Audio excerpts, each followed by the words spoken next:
Olá, eu sou Cristina Schumacher, especialista em idiomas, autora, conecta gente, avaliadora, palestrante e tradutora.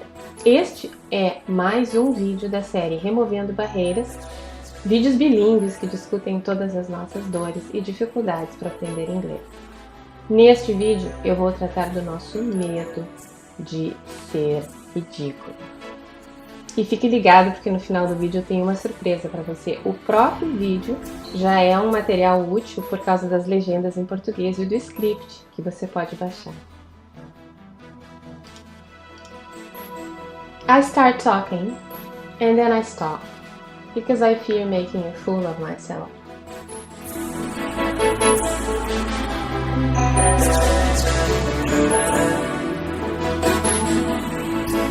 Eu travo na hora de falar porque não quero passar vergonha.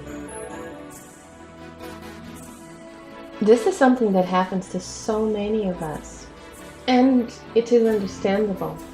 We are accomplished professionals with a career and a position in society. It is certainly tricky to expose ourselves like that, knowing that others might think we sound funny or unclear or, why not say, even ridiculous. And then when we stop, I believe it is done for the sake of self-preservation. Right, we do it, we stop, we often stutter. We repeat ourselves, and then in the middle of all the stuttering and repetition, we add that useless remark, I don't know how to say it in English. Of course, changing our tendency to preserve ourselves is not easy, perhaps not even advisable. Can we just leave things as they are? Looks like we have reached a dead end. No need to panic, I'm just being dramatic. There's always a way out. What is my suggestion? Let's go around this fear of sounding ridiculous. Let's find ways to express ourselves that will help us stay confident. And if we cannot be 100% confident, at least we will be doing something that keeps us on the safe side of communication. The issue of fear of exposing oneself is broad. It cannot be dealt with and solved with just a few words and magic solutions.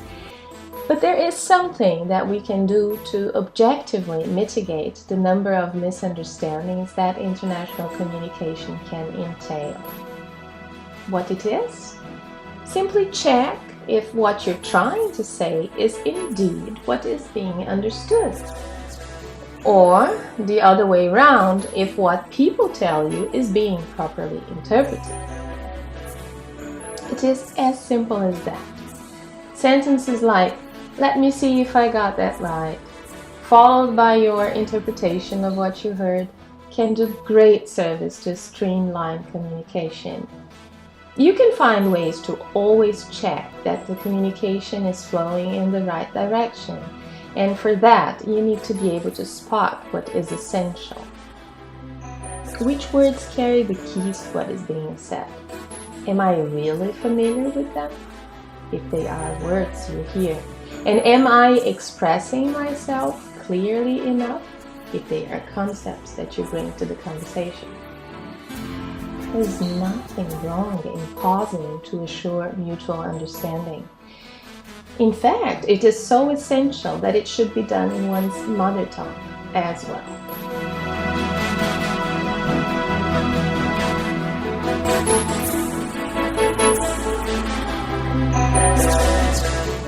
And about feeling ridiculous, it's a matter of thinking deeply about what ridiculous really is.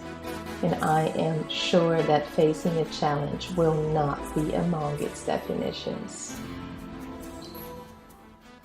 Para finalizar, acesse o link para os downloads. Um dos arquivos que você vai baixar tem várias formas de comunicação em situações de buscar esclarecimento, pedir repetição, se certificar de que está sendo compreendido, evitar os mal entendidos, entre outros casos.